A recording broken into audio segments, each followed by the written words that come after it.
मेरा नाम प्रीति है। मैं दुल्हन बनी अपने जीजा जी का इंतज़ार कर रही थी, क्योंकि मेरे जीजा जी से ही मेरी शादी हुई थी और अब वो मेरा पति बन चुका था। मेरे जीजा ने मेरी बहन को मारा था, ये बात सिर्फ मैं जानती थी। बच्चे की खातिर ज़बरदस्ती मेरी शादी मेरे जीजा से कर दी गई थी। मैंने दिल में सोच लिया था कि मैं अपने पति को मार कर अपनी बहन का बदला ज़रूर लूँगी। मुझे अपने पति से बहुत नफरत हो रही थी। मैंने तो सिर्फ अंश की खातिर बहुत ही मजबूरी में यह शादी की थी। उसके पास गाड़ी बंगला सब कुछ था। इसी वजह से मेरी माँ ने मुझे बलि चढ़ा दिया था। मेरी स्वर्गीय बहन मुझे हर बात बताती थी कि मेरा पति मुझ पर किस तरह जुल्म करता है, वो इंसान से कैसे हैवान बन जाता है और उसके शरीर पर लगे घाव इस बात की गवाही भी देते थे। मगर वो लोगों के सामने किस कदर अच्छा बन जाता था कि कह ही नहीं सकते कि वो इतनी हैवानियत भी कर सकता है। मेरी बहन ने मुझे पहले ही बता दिया था कि उसका पति उसको मारने का प्लान बना रहा है, मगर उसने मुझे कसम दी थी कि मैं यह बात किसी को नहीं बताऊं। मैं सब कुछ खुद ही हैंडल कर लूँगी। और फिर एक रोज़ मुझे पता चला कि मेरे जीजा विकास ने अंश को उसकी दादी के पास छोड़कर मेरी बहन को पहाड़ी इलाके की तरफ जाने का प्लान बनाया है। जब मेरी बहन ने मुझे फ़ोन किया तो बहुत परेशान लग रही थी, और तब मेरी बहन ने मुझे एक ऐसी बात कही जिसे सुनकर मैं बुरी तरह से चौंक गई थी। मेरा दिल ज़ोर से धड़क उठा था। मैंने अपनी बहन से बार बार सवाल किया कि क्या वो ठीक है, मगर वो बात टाल देती और कहा वापस आकर बात करूंगी। और फिर दूसरे दिन हमें खबर मिली जिसने हमारे सिर पर बिजली गिरा दी थी। मेरी बहन और मेरे जीजा का बहुत ही बड़ा एक्सीडेंट हुआ था। हमारा घर दुख से पागल हो गया था।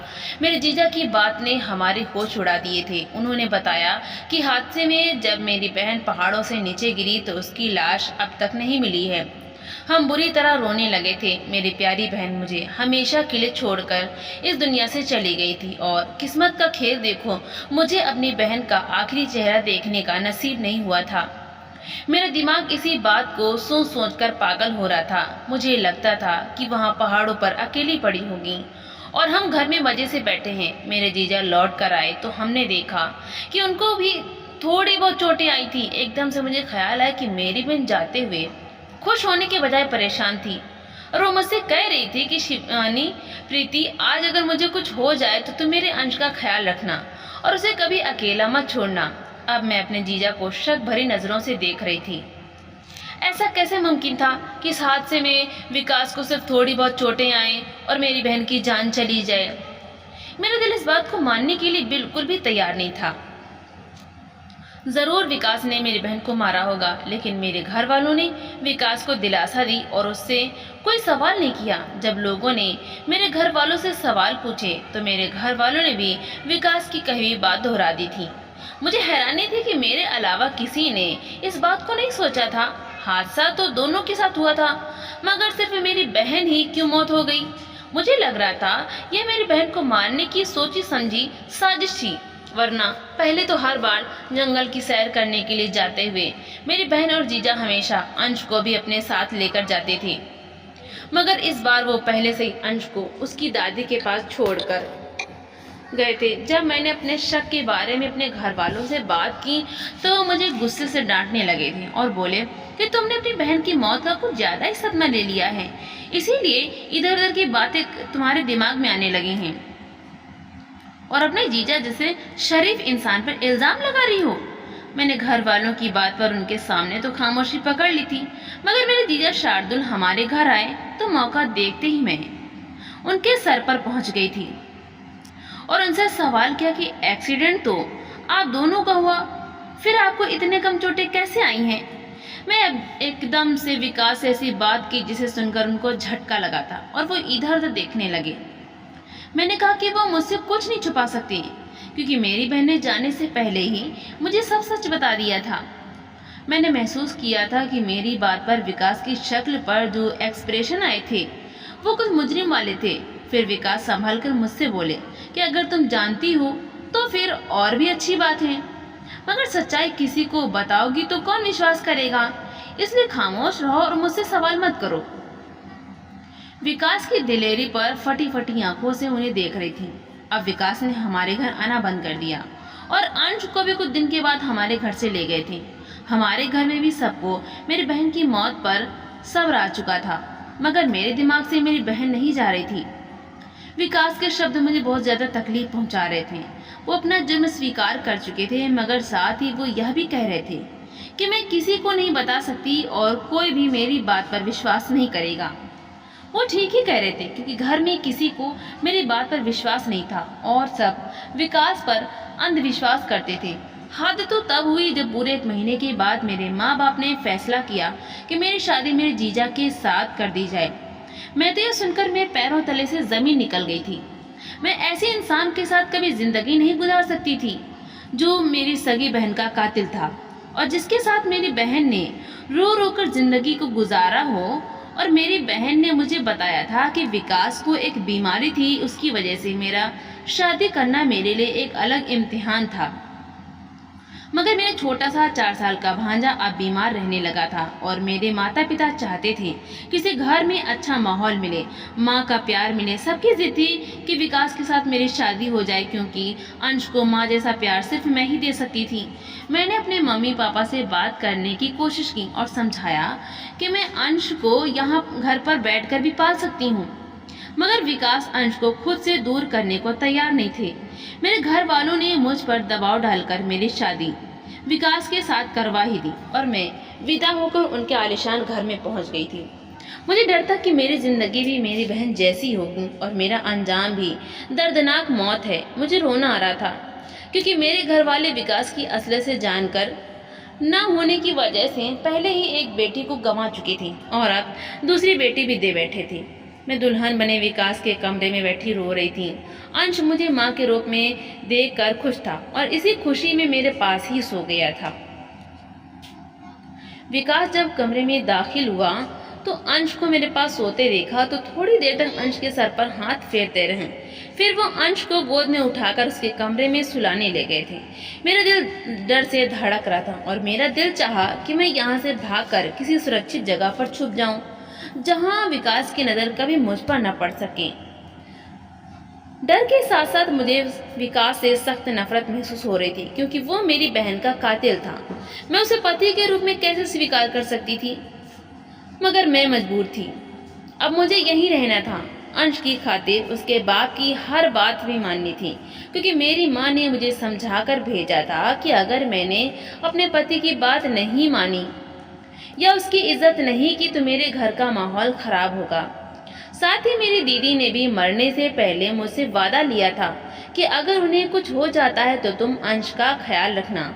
और मैं अपनी दीदी के बेटे अंश की खातिर यह जहर पीने के लिए खुद को तैयार कर रही थी, मगर दूसरी तरफ ये इरादा भी कर चुकी थी कि जिस तरह विकास ने मेरी बहन को मारा है, इसी तरह मैं भी उसे खत्म कर दूंगी। मैं अपनी सोच में गुम बैठी थी जब विकास कमरे में दाखिल हुए और मेरा पूरा शरीर उनकी मौजूदगी का एहसास करके ही कांप उठा था। मेरे दिल से दुआ निकली थी कि विकास मेरे करीब ना आए, ताकि मुझे खुद इनकार करने की तकलीफ ना उठाना पड़े। मेरी बहन ने मुझे बताया था कि उसके पति को एक भयंकर बीमारी लग चुकी है, जिसकी वजह से वो मेरे करीब नहीं आता था। अपनी बहन की याद आते ही मैं उदास हो गई और मैं रोने लगी। मुझे रोते देखकर विकास बोले कि तुम परेशान मत हो, मैं तुम्हारा बहुत ही ख्याल रखूंगा और तुम्हारे सारे हक पूरे करूंगा।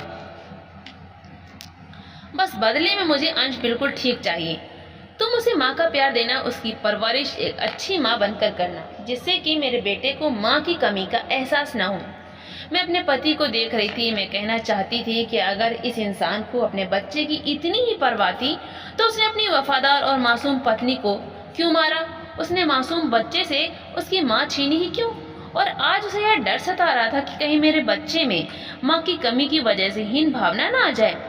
मगर मैं विकास को कुछ भी नहीं कह पाई थी, क्योंकि मैं नहीं चाहती थी मैं कोई ऐसी बात करूं जिससे वो इंसान अपने असली रूप में आ जाए। मैंने सोचा था मैं बड़ी चालाकी से अपनी बहन का बदला लूंगी। मैंने खामोशी से सर झुका दिया था और इससे पहले कि मैं वहां से उठकर जाती, विकास ने मेरा हाथ पकड़ लिया और मेरे उंगली में एक सोने की अंगूठी पहना दी और मुझे प्यार से गले लगा लिया। अगले दिन मेरे घर वाले मुझसे मिलने आए तो मेरी माँ ने मुझसे सवाल किया कि क्या अब तुम ठीक हो, क्योंकि मैं इस शादी के करने के लिए बिल्कुल तैयार नहीं थी। इसलिए मेरे घर वाले परेशान हो रहे थे। मैं अपनी माँ के सवाल पर सर झुकाए बैठी रही थी, क्योंकि मेरे पास अब बोलने के लिए कुछ नहीं था। मुझे गुजरी हुई रात याद आ रही थी और मेरा दिमाग उलझता जा रहा था। मेरी माँ की घबराहट और परेशानी पर मैंने उन्हें विश्वास दिलाया कि मैं बिल्कुल ठीक हूँ और सब ठीक है, बल्कि सच तो यह था कि मैं बिल्कुल ठीक थी। मुझे कोई परेशानी नहीं थी। मेरी माँ मेरी बात का विश्वास कर चुकी थी, मगर मैं दिल में सोच चुकी थी कि मैं विकास की असलियत और अपनी बहन की मौत का राज जान कर रहूंगी। मेरे घर वाले विश्वास करके चले गए और मैं विकास को देख रही थी, क्योंकि शादी की पहली रात ही मेरी बहन की बात गलत साबित हुई थी। क्योंकि विकास तो बिल्कुल था, उसे कोई बीमारी नहीं था, बल्कि उसका मिजाज भी बुरा नहीं था। वो बहुत ही अच्छे से पेश आ रहे थे। मैं तो सोच रही थी कि पता नहीं विकास सुहागरात को मेरे साथ मारपीट करेंगे, लेकिन सुहागरात को विकास ने जिस प्यारी अंदाज में अपना प्यार जताया था, मैं हैरान हो गई थी। लेकिन मैं सोच रही थी कि हो सकता है कि विकास का यह अंदाज सिर्फ दिखावे के लिए हो, शायद वो मेरे शक को दूर करने के लिए दिखावा कर रहा हो। इसलिए मैं अभी विकास पर विश्वास नहीं कर सकती थी। मुझे अपनी बहन की रोती आंखें याद आती थीं। विकास के पास अच्छा खासा पैसा था और महीना के लाखों कमाता था, मगर उसके बावजूद मेरी बहन पुराने फटे कपड़ों में रहती थी और उसके चेहरे पर हर समय उदासी छाई रहती थी।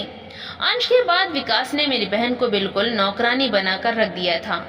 वो जब भी घर आती तो मैं उसके साथ साथ रहती और मेरी बहन मुझे उजड़ी उजड़ी और उदास ही लगती थी। जबकि अब मेरे लिए विकास की नरम मिजाजी थी। मैं घर में जल्दी ही कामकाज और अंश की जिम्मेदारी संभाल ली थी। अंश अब थोड़ा ठीक जो हो गया था और मेरे इर्द गिर्द मंडराता रहता था। मैं उसको हर तरह से बहलाने की कोशिश किया करती थी। खाने पीने में भी उसकी मर्जी का ख्याल रखती थी। अंश की हालत धीरे धीरे सुधरने लगी थी। मेरी और विकास की शादी को 1 महीने गुजर चुके थे। मुझे महसूस होता था कि जैसे विकास मुझे हर समय देखते रहते हैं। अब मैं विकास की नज़रों से परेशान होने लगी थी। मैंने एक दिन तंग आकर विकास से सवाल किया कि आप मुझे हर वक्त घूरते क्यों रहते हैं। इस पर विकास ने जो जवाब मुझे दिया, उसे सुनकर मुझे जोरों का झटका लगा था। विकास बोले कि मैं यह देखता हूँ कि तुम वाकई ऐसी हो या फिर एक दिन तुम भी अपनी बहन की जैसी हो जाओगी। मैं विकास की बात पर हैरान हो गई थी। मुझे लगा जैसे मैं विकास का असली चेहरा देखने को बेताब थी। वैसे विकास को भी मेरी हकीकत जानने की बेचैनी थी। मुझे हैरत इस बात पर थी कि विकास को ऐसे क्यों लगा कि मैं खुद को छुपा रखा है, और विकास ने ये क्यों कहा था कि मैं अपनी बहन की जैसी हो जाऊंगी। आखिर मेरी बहन कैसी थी, उनके शब्दों ने मुझे उलझा दिया था। जैसे जैसे वक्त गुजरता जा रहा था, मैं और भी उलझती जा रही थी। विकास के अंदर मुझे कोई ऐसी बात नजर नहीं आती थी कि मैं जिससे कुछ अंदाजा कर सकती। एक दिन अंश को तेज बुखार आ गया और वो सारा दिन बुखार से तपता रहा। उस समय विकास घर पर नहीं थे। मैं परेशान सी अंश को संभालती रही और उसे सारा दिन कुछ न कुछ खिलाने पिलाने की कोशिश करती रही, मगर वो जिद्दी हो रहा था और कुछ खा नहीं रहा था। थक कर शाम के समय मैंने उसे सुला दिया और उसके लिए सूप बनाने के लिए किचन में चली गई, और तभी मेरे पति विकास आ गए। वो हमेशा की तरह आते ही अंश के पास पहुंचे तो अंश की हालत देखकर घबरा गए और फौरन उसे उठाकर अस्पताल ले गए। मैं किचन में खड़ी थी।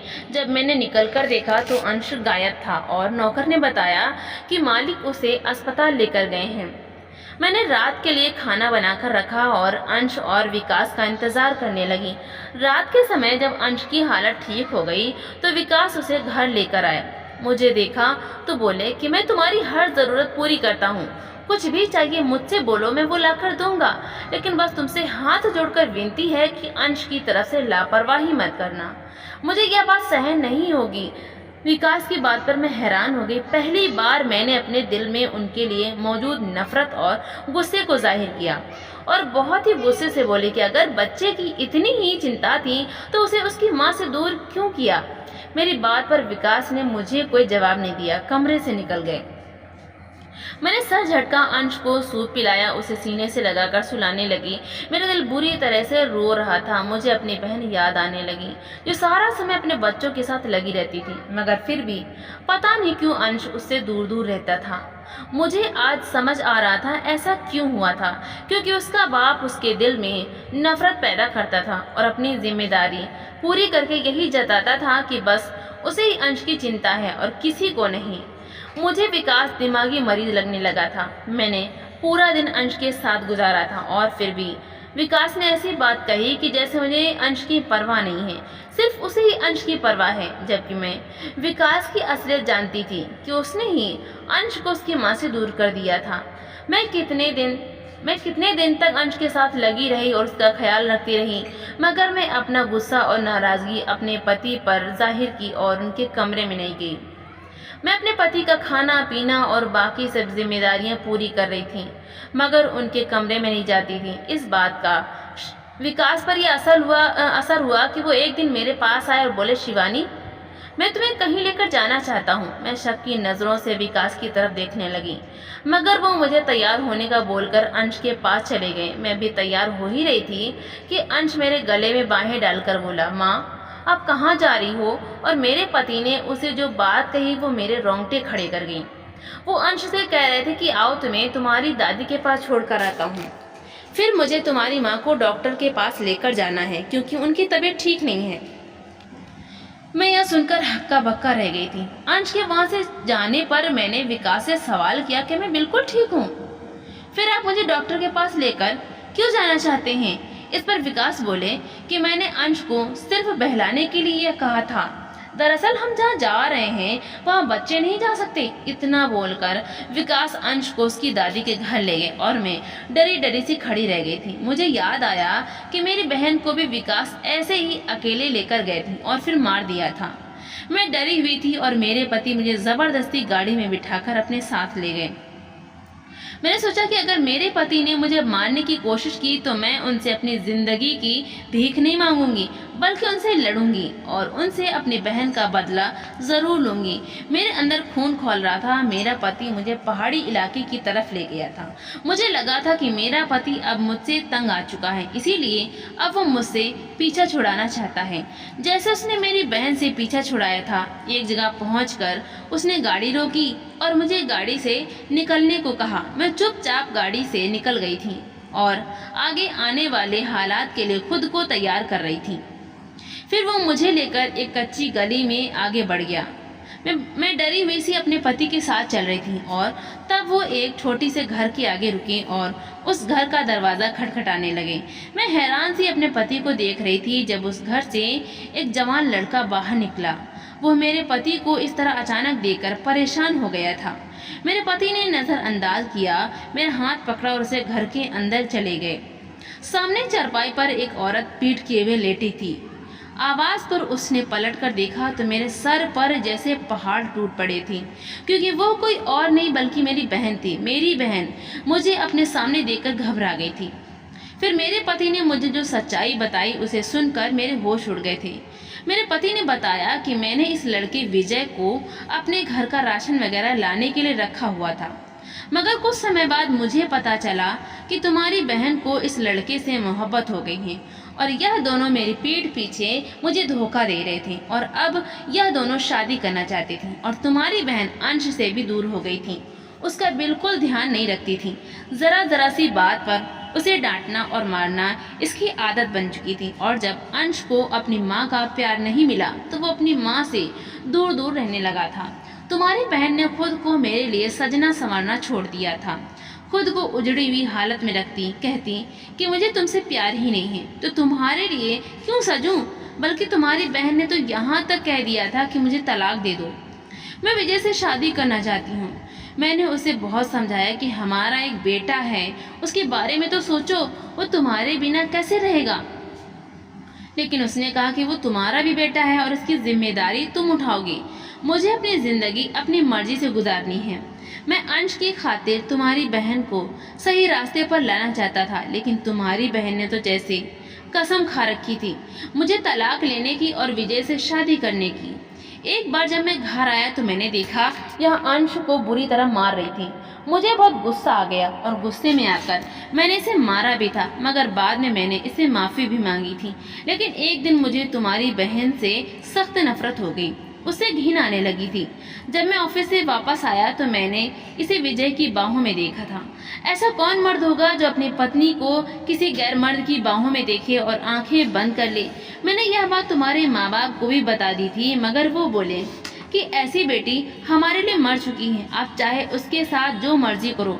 मैं तुम्हारी बहन को हर तरह से समझाया मगर वो अब मेरे साथ रहने को तैयार नहीं थी और मैं ऐसी पत्नी को रखकर क्या करता। और तब मैंने तुम्हारी बहन को तलाक देकर उसे उसके आशिक के साथ भेज दिया और यह मशहूर कर दिया कि वो मर गई हैं।